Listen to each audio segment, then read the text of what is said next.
তোমার এই দুটো এত গোল কেন? আমার এইগুলো দেখতে খুব ভালো লাগছে। এইগুলো তো গোলই থাকে।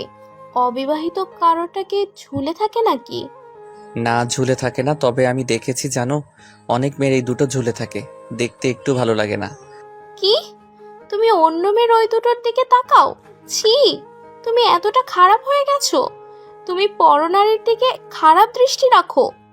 না না, আমি তো এমনি দেখছি, খারাপ চোখে তাকাইনি। আমার কি দোষ? খারাপ না ভালো সেটা কথা না, তুমি তাকিয়েছো এটাই আসল কথা। তোমার নামে আমি ইভটিজিং এর কেস দিব। অসভ্য ছেলে একটা।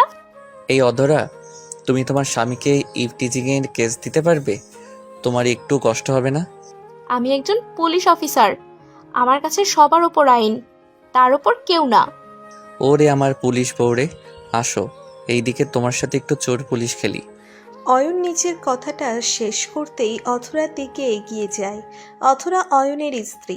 ভালোবেসে তারা একে অপরকে বিয়ে করে। আজ তাদের বিয়ের সবে মাত্র 1 মাস পেরিয়েছে। অয়ন আর অথরার মাঝে অন্য সকল স্বামী স্ত্রীর মতো সারা দিন রোম্যান্টিক আদরের গল্প না হলেও তাদের মধ্যে ভালোবাসা গল্পটা কিন্তু আছে। অয়ন সব সময় অথরাকে জ্বালাতন করবে আর অথরাও অয়নের এই দুষ্টু মিষ্টি জ্বালাতন সহ্য করে।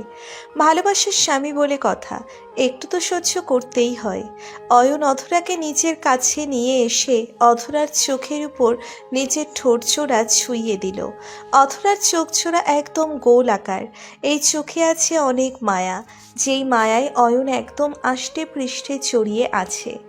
অয়ন অধরার চোখে চুমু খেয়ে অধরার ঠোঁটের দিকে দৃষ্টিপাত করল। এতটা মধুময় ঠোঁট যে অয়নের মাথায় আগুন জ্বলে উঠল। অয়নের কাছে যদিও এই ঠোঁটজোড়া নতুন নয়, তবে যতবার অয়ন এই ঠোঁটজোড়া দেখে ঠিক ততবার নিজের মনের উপর নিয়ন্ত্রণ হারিয়ে ফেলে। এই ঠোঁটের গভীর পরশ পাবার জন্য সে ব্যাকুল হয়ে পড়ে। অয়ন অধরার গোলাপি ঠোঁটের দিকে একটু একটু করে এগিয়ে আসছে। অধরাও নিজের চোখ জোড়া বন্ধ করে নিল। পরম আবেশে অনুভব করছে সে। অয়নের ঠোঁটজোড়া অধরার ঠোঁটের একদম নিকটে চলে আসছে। এখনই তাদের দুজনের ঠোঁট একে অপরের ঠোঁটকে স্পর্শ করবে, ঠিক এমন সময় হঠাৎ করে অধরা ফোনটা বেশ শব্দ করে বেজে উঠল। অধরার ফোনটা বেজে উঠতেই অধরার বন্ধ চোখজোড়া খুলে যায়। অয়নও থমকে যায় ফোনের শব্দে। অধরা অয়নের চোখের দিকে তাকিয়ে মুচকি হাসি দিয়ে অয়নকে নিজের কাছ থেকে সরিয়ে নিতে চেষ্টা করল, কিন্তু অয়ন অধরাকে নিজের হাত থেকে মুক্ত করল না। অয়ন অধরার কোমর ঠিক জড়িয়ে ধরে আছে। অধরা অয়নকে উদ্দেশ্য করে বলল, অয়ন, কোমরটা একটু ছাড়ো, আমার কল এসেছে। আর কত ছাড়বো? সারাদিন তো কাজ কাজ করে, একটু সময় দাও না আমায়। এখন রাতের বেলায়ও চলে যাবে? দেখো অয়ন, তুমি তো জানোই আমার কাছে আমার কাজটা সব থেকে বেশি ইম্পর্ট্যান্ট। আমার কাজে যেতে হবে। অধরা কথাটা বলতেই অয়নের হাতটা নিচের কোমরের উপর থেকে সরিয়ে নিল। অয়ন অধরার এমন কাজে বেশ দুঃখ পেল। অয়ন অধরার হাতটা আবারও বেহায়ার মতো করে ধরল। অয়ন অধরার হাত ধরতেই অধরা থমকে যায়। অয়ন অধরাকে উদ্দেশ্য করে বেশ মলিন কণ্ঠে বলতে লাগলো, তোমার কাজটা আমার থেকে বেশি ইম্পর্টেন্ট? অয়ন, তুমি সব সময় আমার কাজের সাথে নিজেকে টেনে আনো কি জন্য? আমার এটা একদম পছন্দ নয়। হুম। অয়ন মনটা খারাপ করে অথরার হাত ছেড়ে দিল। অথরা ফ্রেশ হয়ে নিয়ে নিজের ইউনিফর্ম পরে নিল। অতপর বাড়ি থেকে চলে গেল। অয়ন নিজের রুমে চুপ করে বসে আছে। অথরার সাথে তার সম্পর্কটা এমনভাবেই চলছে। বিয়ের পর থেকে অয়ন অথরাকে সব সময় নিজের চোখের সামনে দেখতে চায়, কিন্তু অথরা সব সময় কাজের জন্য অয়নের কাছ থেকে দূরে সরে যায়। সেই একাকী থাকতে হয় অয়নের। অয়ন সারা রাত নিজের চোখের পাতা এক করতে পারল না। বিভিন্ন চিন্তা তার মাথায় ভর করে লাগলো। ভোরের আলো ফুটতেই অয়ন একটু ঘুমিয়ে নিয়ে ফ্রেশ হয়ে অফিসে চলে যায়। অয়ন অফিসে প্রবেশ করার সময় অসাবধানতার কারণে হঠাৎ করেই আচমকা মিস রোজা অয়নের সামনে চলে আসে। মিস রোজা অয়নের সামনে এমন হুট করে চলে আসায় অয়ন নিজের গতি থামাতে পারেনি। রোজার সাথে অয়নের ধাক্কা লেগে যায়। অয়ন নিজেকে তো সামলে নিতে পেরেছে, তবে রোজা নিজেকে সামলাতে পারল না। রোজা ধাক্কা খেয়ে মাটিতে পড়ে যেতে লাগলো। অয়ন রোজাকে সেভ করার জন্য রোজার কোমর ধরে রোজাকে পড়ে যাওয়া থেকে আটকে নিল। রোজাকে সেভ করে অয়ন রোজার দিকে চরম বিরক্তি নিয়ে তাকিয়ে বলতে লাগলো, আপনি কি চোখে দেখতে পান না? এমন হুট করে আমার সামনে চলে আসার কি প্রয়োজন ছিল? সরি স্যার, আমি আপনাকে খেয়াল করিনি, তাই আপনার সাথে আমার ও শাট আপ। সকাল সকাল মুডটা অফ করে দিলেন, যত সব। অয়ন কথাটা শেষ করতেই নিজের কেবিনের দিকে হন হন করে চলে যায়। অয়নের মুড এমনিতেই খারাপ হয়ে আছে, তার উপর রোজার ধাক্কা। সব মিলিয়ে অয়নের মাথা গরম হবার পেছনে আর কোনো কারণের প্রয়োজন নেই। অয়ন নিজের কেবিনে এসে ল্যাপটপ অন করে কাজে ফোকাস করলো। অয়নের মুড অন করার জন্য এই কাজটাই মহা ঔষধ। অয়ন কাজের মাঝে ডুবে থাকলে আর কোনো দিক ভাবার সময় পায় না। অয়ন কাজ করছে এমন সময় রোজা আবারও অয়নের কেবিনে এলো আর অয়নকে উদ্দেশ্য করে বলতে লাগলো, স্যার আসবো? আসুন, কি প্রয়োজন বলুন। স্যার আপনি আমার উপর এখনও রেগে আছেন? আমি সত্যিই দুঃখিত সকালে ব্যাপারটার জন্য, প্লিজ রেগে থাকবেন না। সেই সব ঠিক আছে, আমি রেগে নেই এখন। আপনি অযথা আমার সময় নষ্ট করিয়েন না, কাজের কথা বলুন। অয়নের কথা শুনে রোজা আর কোনো কথা বলল না। কিছু ফাইল অয়নকে দিয়ে রোজা অয়নের কেবিন থেকে চলে যায়। রোজা দীর্ঘ সময় ধরে অয়নের এখানে কাজ করছে আর অয়নকে মনে মনে রোজা বেশ পছন্দ করে। অয়নকে অপছন্দ করার মতো দুটো লোক খুঁজে পাওয়া যাবে না। অয়নের ব্যক্তিত্ব এমন যে অয়নকে অবহেলা করে এড়িয়ে যাবার ক্ষমতা কারোর নেই। অয়ন কখনো কোনো নারীর প্রতি দুর্বল হয়নি, শুধুমাত্র অথরা ছাড়া। তার এই বিশেষ ব্যক্তিত্বের কারণে আজ অয়ন এখানে এসে পৌঁছিয়েছে। ওইদিকে অথরা সারা রাত নিচের কাজ করে সকালের দিকে নিচের বাড়ি ফিরল। গতকাল একটা মার্ডার হয়ে শহরে, সেই কেসটা দেখার জন্য অথরার কাল রাতে যেতে হয়েছে। অথরা কেসের সমস্ত কাজ শেষ করে বাড়ি আসতে আসতে নানা কথা চিন্তা করতে লাগলো। অথরার মাথার মধ্যে এই কেসটা একদম চেপে বসেছে। স্বামী অন্য এক নারীর উপর আসক্ত হয়ে নিজের স্ত্রীকে মেরে ফেলেছে, এই ছিল কেসটা। অথরা বাড়ি ফিরে ফ্রেশ হয়ে নিয়ে এই কথাটাই ভাবছে যে অয়নও কি কোনোদিন এমন কিছু করতে পারে। অয়নকে তো অথরার সময় দিতে পারে না, আর না পেরে অয়নের কোনো ইচ্ছে পূরণ করতে। এই কারণে অয়ন আবার কোনো ক্রিয়ার সম্পর্কে জড়িয়ে যাবে না তো। কথাটা মাথায় আসতেই অথরার মনের মধ্যে একটা ভয় কাজ করতে লাগলো। কোনো কিছুর বিনিময়ে অথরা অয়নের ভাগ কাউকে দিতে পারবে না, কারণ অথরা অয়নকে নিজের জীবনের থেকেও বেশি ভালোবাসে। অথরা নিজের ফোনটা হাতে নিয়ে অয়নের ফোনে কল ডায়াল করলো। অথরা অয়নকে কল করতেই দেখতে পেল অয়নের ফোনটা অফ করা আছে। অথরা একে একে অনেকবার অয়নকে কল করলো, তবে বারবার অয়নের ফোনটা বন্ধ আসছে। অথরা ফোনটা রেখে দিয়ে ভাবছে হয়তো অয়ন রেগে আছে, তাই ফোনটা সুইচ অফ করে রেখেছে। সারা দিন অথরা এমন ব্যাকুলতা ভরা মন নিয়ে কাটালো। অতঃপর রাতের দিকে অথরা বেশ আশা করে বসে অপেক্ষা করছে অয়নের। অয়ন কখন আসবে আর অথরা কখন অয়নকে আদর করে অয়নের রাগ ভাঙাবে তা ভাবছে। কিন্তু সময় পেরিয়ে যাবার পরেও অয়নের কোনো পাত্তা নেই। অথরা আর অপেক্ষা করতে পারল না। অথরা পুনরায় অয়নের ফোন কল ডায়াল করতেই অয়ন কলটা পিক করলো। অয়ন কলটা পিক করতেই অথরা বেশ চিন্তিত হয়ে অয়নকে উদ্দেশ্য করে বলতে লাগলো, অয়ন, তুমি ঠিক আছো তো? সারাদিন তোমার ফোনটা অফ কেন ছিল? তুমি ঠিক আছো তো? অথরার এমন চিন্তিত কণ্ঠস্বরটা শুনে অয়ন শান্ত গলায় অথরাকে উদ্দেশ্য করে বলল, এত ভয় পাবার মতো কিছু হয়নি। আমি একটু কাজে ছিলাম আর ফোনটা পকেটে ছিল, কখন অফ হয়ে গেছে খেয়াল করিনি। সত্যি তো নাকি আমায় মিথ্যা বলছো? আমার উপর রাগ করে ফোনটা অফ করে রাখোনি তো? না, এমন কিছু না। আর তোমায় মিথ্যা বললে আমার কোনো লাভ নেই। আমি কখনো তোমায় মিথ্যা বলার প্রয়োজনীয়তা অনুভব করিনি। সেসব বাদ দাও, আগে বলো কোথায় আছো তুমি আর কখন বাড়ি ফিরবে? এই তো আসছি, 5 মিনিট লাগবে। ওকে, সাবধানে আসো কেমন? আমি অপেক্ষা করছি তোমার জন্য। অধরা কলটা কেটে দিতেই অয়ন নিজের কানের উপর থেকে ফোনটা নামিয়ে নিল। অয়ন ফোনটা নিচের পকেটে রাখতেই একটা বাঁকা হাসি দিল।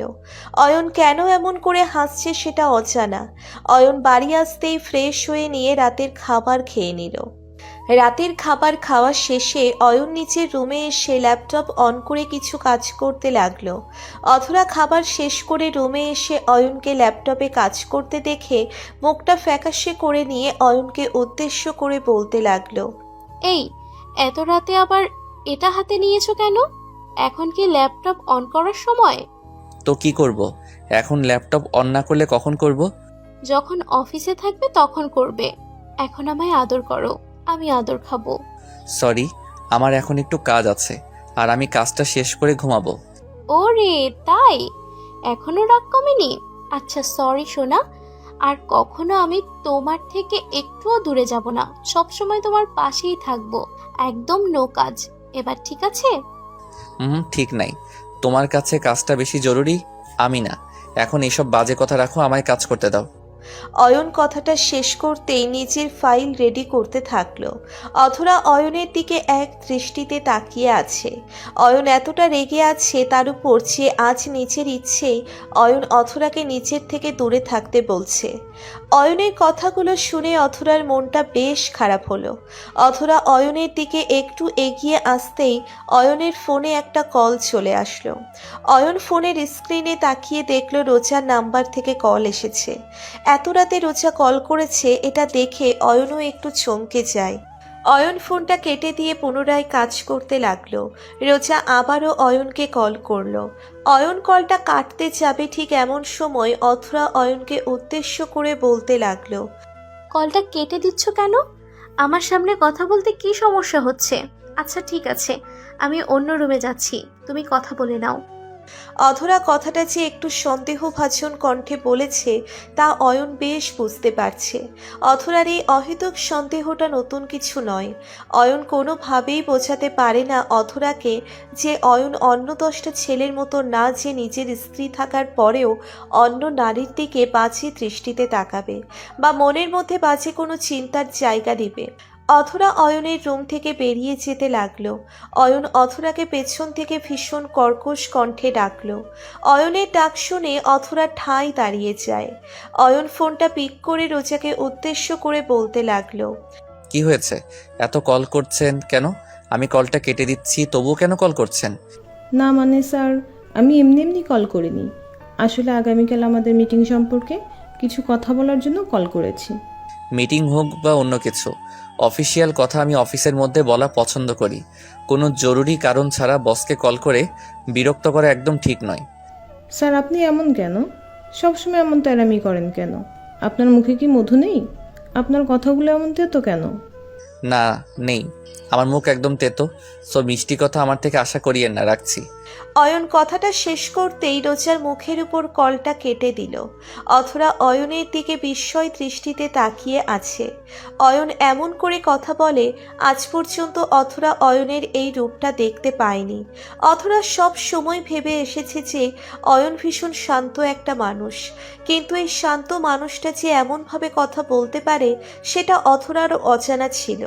অধরা অয়নের দিকে এক দৃষ্টিতে তাকিয়ে আছে দেখে অয়ন অধরাকে উদ্দেশ্য করে বলতে লাগলো, এমন করে তাকিয়ে থাকার কি আছে? মনের মধ্যে থাকা সন্দেহ দূর করতে পেরেছি। অয়নের কর্কশ কণ্ঠস্বরটা কানে আসতেই অধরার ঘোর কাটল। অধরা খানিকটা অপ্রস্তুত হয়ে অয়নকে উদ্দেশ্য করে বলল, আরে আমি তোমায় সন্দেহ করব কেন? আমি তোমায় বিশ্বাস করি, আর তাও নিজের থেকে অনেক বেশি। এতটাই বিশ্বাস করো যে আমার নাম্বারটা ট্যাপ করে রেখেছো। আমি সারাদিন কার সাথে কথা বলি আর কি কথা বলি সেটা জানার জন্য, এটাই বিশ্বাস। অয়নের কথা শুনে অধরা যেন আকাশ থেকে মাটিতে পড়ল। অধরা অনেক আগেই অয়নের নাম্বার ট্যাপ করে রেখেছে, কিন্তু এই কথাটা শুধুমাত্র অধরা জানত। কিন্তু অয়ন কেমন করে জানল? অধরাকে চুপ করে থাকতে দেখে অয়ন একটা বাঁকা হাসি দিয়ে অধরাকে উদ্দেশ্য করে বলতে লাগলো, ভালোবাসার পূর্ব শর্ত বিশ্বাস করা। আগে বিশ্বাস করতে শেখো অধরা, দেখবে ভালোবাসার কমতি হবে না। হয়েছে হয়েছে, তুমি আমার স্বামী, তোমায় আমি ট্যাপ করব, তোমার সাথে সারাদিন লেপ্টে থাকবো। সব সময় নজরদারিতে রাখবো, কারণ তুমি আমার স্বামী আর তোমার উপর আমার সম্পূর্ণ অধিকার আছে। আজ শুধু আমার এই সন্দেহটাই তোমার চোখে পড়লো। আরে, তোমায় হারিয়ে ফেলার ভয়টা চোখে পড়েনি? তা পড়বে কেন? তোমার তো চোখ নাই আমায় দেখার জন্য, তাই পড়ে নাই। অথরার কথা শুনে অয়নের মুখে একটা চাপা হাসি চলে আসে। অথরা কথাটা বলতেই গাল ফুলিয়ে আছে। অয়নের এই পুলিশ বউটা যতটা চালাক, তার থেকেও বেশি চালাক অয়ন। অথরা অয়নের সাথে কথায় পেরে উঠতে না পারলেই এমন সব কথা বলে গাল ফুলিয়ে থাকবে, এটা অথরার স্বভাব। অয়ন আর কি করবে? পুলিশ বউয়ের এই মিষ্টি অভিমানটা যে তার আদর ছাড়া কমবেই না। তাই অয়ন বিছানা থেকে উঠে সোজা নিচের বউয়ের কাছে চলে এসে পুলিশ বউটাকে শক্ত করে নিচের বুকের মাঝে চেপে ধরে অথরার কানের কাছে মুখটা নিয়ে গিয়ে ফিসফিস করে বলতে লাগলো, ভালোবাসি তোমায় প্রিয়। এই হৃদয় তুমি ছাড়া আর অন্য কারো ঠাঁই না, আগে ছিল আর না সামনে থাকবে। এই হৃদয়টা শুধুমাত্র তোমার জন্য। জানি জানি, সব মিথ্যা। একটাও মিথ্যা না, সব সত্যি সোনা। তবে আদর করো। ওরে ফাজিল বউ আমার, তোমার আদর লাগবে? ওয়েট, করছি আদর।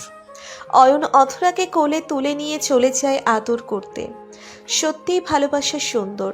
ভালোবাসার মাঝে সন্দেহ থাকা উচিত নয়, কারণ সন্দেহ ভালোবাসাকে গলা টিপে হত্যা করে।